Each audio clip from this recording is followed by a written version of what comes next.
ligne quoi qu'il arrive, et il a essayé d'ajouter autre chose, quelque chose qui s'est perdu dans sa gorge avant de devenir un dernier souffle.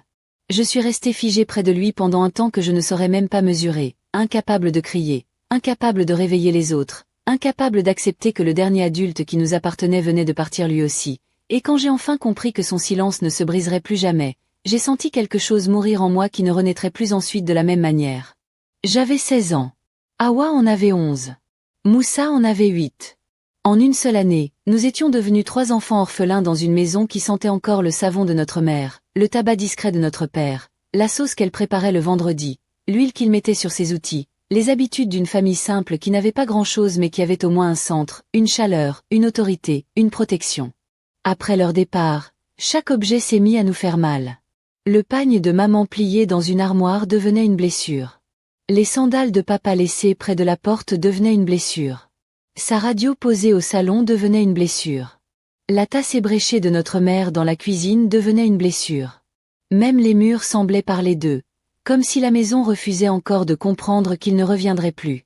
Les premiers jours après l'enterrement, les gens venaient en nombre. Ils s'asseyaient dans la cour, récitaient des versets, formulaient des prières, racontaient les qualités de nos parents, répétaient que c'étaient de bonnes personnes, que Dieu n'oublie pas les justes, que la famille est là, que nous ne serions jamais seuls, que notre oncle paternel allait désormais veiller sur nous comme un père.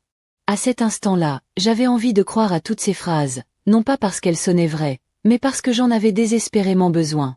Quand on est frappé aussi fort, on s'accroche à la moindre promesse, même à celle que les gens prononcent sans mesurer le poids qu'elles prennent dans le cœur de celui qui les entend.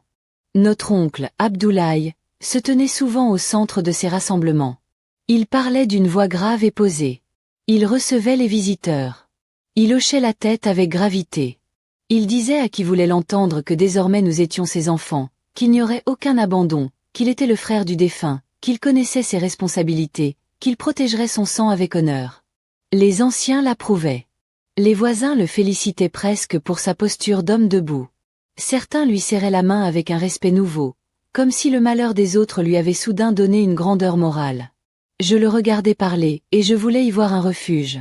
Je me disais que peut-être Dieu ne nous avait pas totalement laissés dans le vide, que peut-être un frère de mon père ne pouvait pas réellement nous vouloir du mal, que peut-être la rudesse de son visage cachait simplement une façon différente d'aimer, plus sèche, plus autoritaire, mais pas cruelle.